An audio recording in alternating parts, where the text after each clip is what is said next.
Istanbul, c'est une ville unique au monde, à cheval entre l'Europe et l'Asie. Elle mélange modernité et tradition avec une énergie incroyable. Entre ses mosquées majestueuses, ses bazars colorés, ses ferries sur le Bosphore et sa gastronomie réputée, chaque coin de rue raconte une histoire vieille de plusieurs siècles. C'est une destination qui fascine autant par sa richesse culturelle que pour son ambiance vibrante. Alors, si vous avez regardé ma précédente vidéo sur Istanbul, tout ça, vous le savez déjà, plus ou moins. Mais à travers cette vidéo, on va faire les choses un petit peu différemment. Combien ça coûte de se loger, d'aller au restaurant, de faire ses courses, de faire des activités sportives, de travailler depuis un coworking. On va analyser tout ça, histoire d'anticiper au mieux et surtout de prévoir un budget adapté.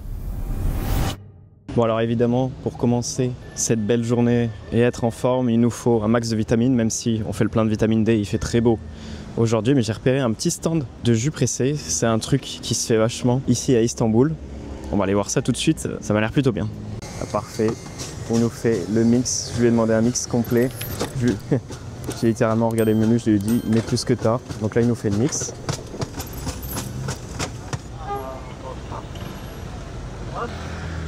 Fresh. France. Magic juice. Perfect. Perfect, bro. En toute honnêteté, c'est de la frappe.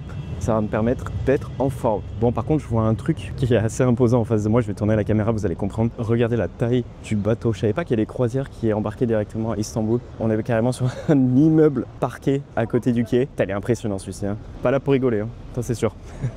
Et changement de décor, changement d'ambiance, nous voici dans l'appartement que j'ai loué pour quelques jours ici à Istanbul. Alors celui-ci se trouve dans le quartier de Taksim Square. On va faire une petite analyse ensemble. Le budget à prévoir pour avoir un logement ici à Istanbul sur un mois. On va prendre un mois comme référence parce que je trouve que c'est un peu plus parlant que de fonctionner en semaine. Alors, je vais être sincère avec vous. J'ai fait mes petites recherches, histoire de voir qu'est-ce qui pourrait potentiellement être intéressant pour un digital nomade, pour quelqu'un qui souhaite rester sur un minimum de 4 semaines ici. Et j'ai été assez surpris de ce que j'ai trouvé. Alors, j'ai fait mes recherches sur Airbnb parce que je trouve que visuellement, c'est un site qui rend bien et vous, à l'image, ça rendra bien aussi. J'ai repéré en fait 3 logements qui sont typiquement des logements qui correspondent à un digital nomade. Alors, le premier à 877 $ par mois. Si on regarde un petit peu les photos, globalement, il y a de quoi faire à manger, il y a un petit lit et il a été quand même un minimum rénové. Alors, ce que je vais vous montrer pour cette gamme de prix, certes, ça va pas être des grands appartements, on va être plutôt sur du studio, grand studio. Je suis même pas sûr qu'il y ait un T2 dans le lot, mais c'est globalement ce que vous aurez pour ces prix-là. Un poil plus cher, 945 $ par mois et dans un style différent, avec une chambre à part. Là, on a ce logement qui est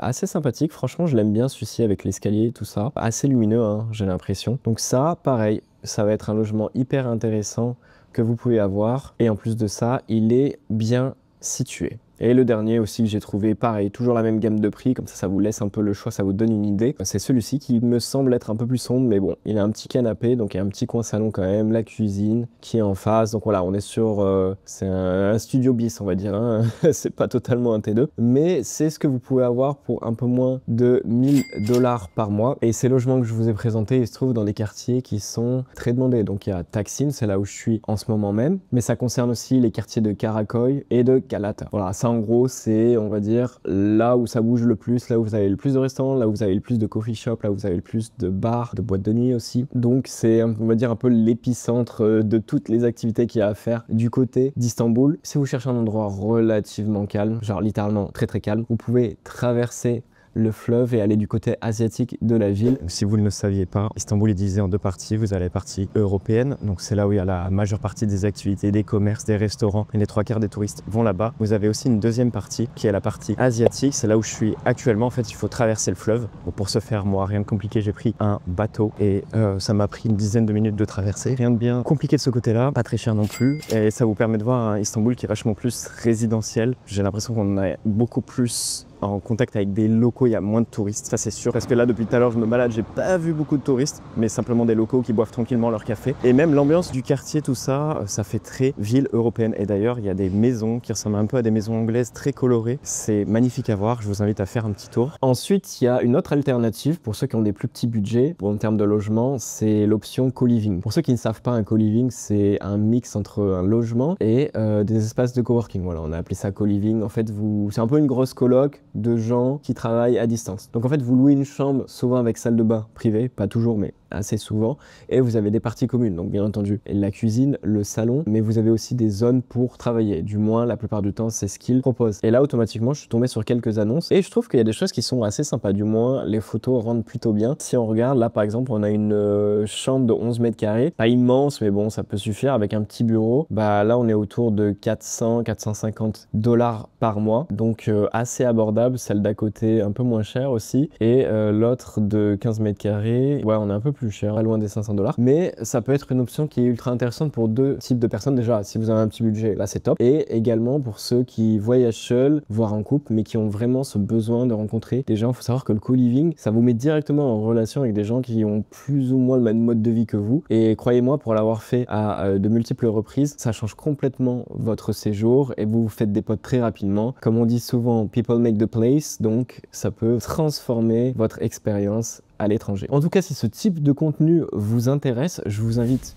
à faire une petite pause sur cette vidéo, mettre un petit like, un commentaire pourquoi pas, et à vous abonner à la chaîne si ce n'est pas encore fait, à savoir que je sors une vidéo par semaine en moyenne sur plein de destinations dans le monde où je voyage, donc ça vaut vraiment le coup. Petite parenthèse aussi sur les salles de sport, les activités qu'il y a à faire. Alors, je dois avouer que j'ai pas trouvé qu'il y avait énormément de clubs de sport, des salles de gym, voilà tout ça. Je suis allé en visiter une qui était assez médiocre. Je veux dire, ça peut suffire au commun des mortels, on va dire, mais ceux qui veulent vraiment pousser lourd, avoir plein de machines, c'était pas trop ça. L'abonnement mensuel était à 1500 liras, donc ça représente un budget qui est tout à fait honnête, mais voilà, comme je le dis, c'était pas un club de sport qui était immense. Cependant, il y a d'autres clubs où vous pouvez vous inscrire, mais j'ai pas trouvé que l'offre était démoniaque comme ça peut l'être dans d'autres destinations. Par contre, j'ai vu qu'il y avait pas mal d'offres sur des clubs de pilates. J'ai l'impression que ça se fait beaucoup ici, donc mesdames, si c'est votre truc, vous allez avoir l'embarras du choix ici. Donc quand même quelques activités sportives, quelques clubs de sport à votre disposition pour plus ou moins toutes les gammes de prix. Ça permet de rester en forme quand on est ici. Ensuite, sur la partie nourriture, j'ai été relativement surpris. Pourquoi? Parce que déjà, d'un point de vue gastronomique, il y a vraiment un mix de saveurs. Il faut savoir qu'à la base, Istanbul, c'est une ville qui a été colonisée par les Grecs, puis par l'Empire romain,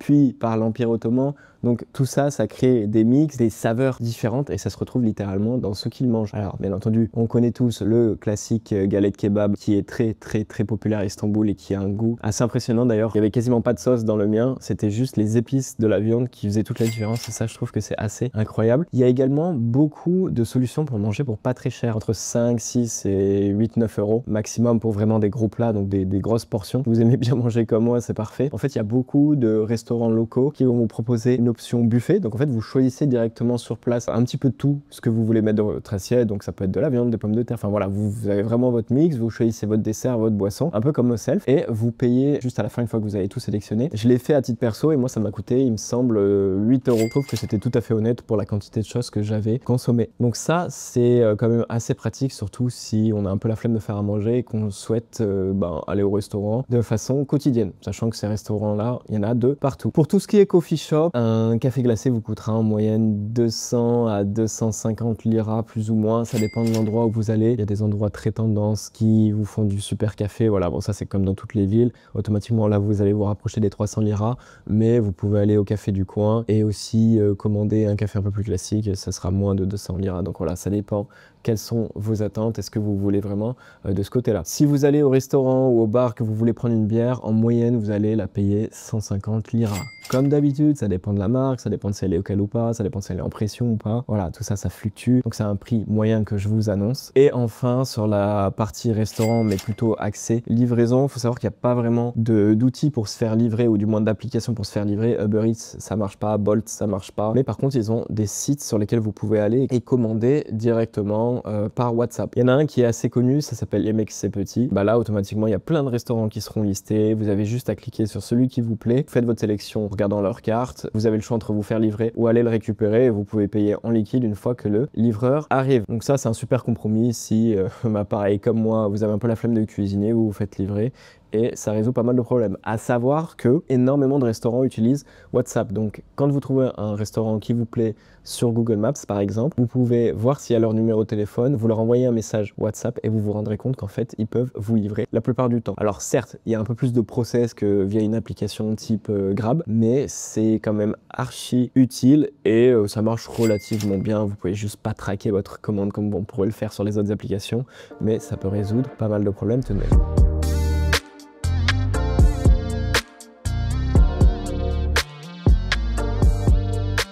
Si vous vous demandez si venir à Istanbul pour faire du shopping, c'est financièrement avantageux, la réponse c'est que pas vraiment. Sur les grosses marques, c'est pas spécialement moins cher. Peut-être très légèrement à la différence de devise, mais c'est tout. Cependant, il est vrai qu'il y a beaucoup de bazars, de grands souks où vous allez trouver tout un tas de fausses marques, voilà, des contrefaçons très clairement. Ça, il y en a dans tous les sens. C'est un peu connu comme le loup blanc à Istanbul. Bon, je ne vais pas faire l'apologie de la contrefaçon, ça ne servira à rien, mais si c'est ce que vous cherchez, vous allez en avoir dans tous les sens. Par contre, il y a aussi pas mal de spots où acheter des vraies marques, où il y a quelques boutiques sympas, des belles installations, comme là où je suis actuellement, juste à côté de moi.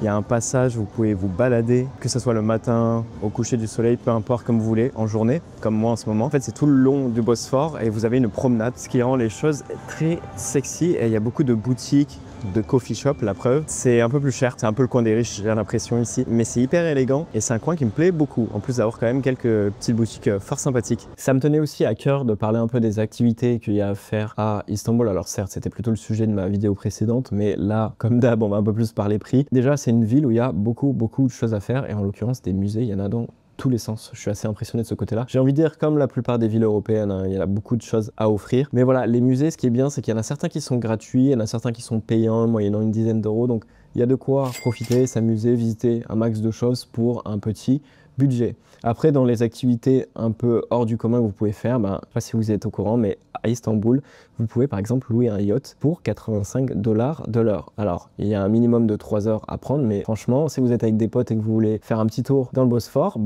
c'est un bon compromis. C'est une activité qui est quand même assez unique, je trouve. Alors, du côté des espaces de coworking, j'en ai trouvé un qui est assez incroyable. Alors, il n'y en a pas des millions, ou du moins des aussi gros que ça. Je pense que c'est un des seuls. Je suis du côté de chez Kobak, un coworking qui est ouvert du lundi au samedi, de 8 h à 10 h le soir. Plusieurs étages, vous avez du hot desk, vous avez des bureaux privés et vous avez surtout ce magnifique rooftop sur lequel je suis. Et le moins qu'on puisse dire, c'est que ça donne envie de travailler ici. C'est très lumineux, c'est très grand, il y a pas mal de monde, mais il y a quand même de la place. Donc en vrai, si vous cherchez un endroit pour bosser, pour être productif, c'est the place to be.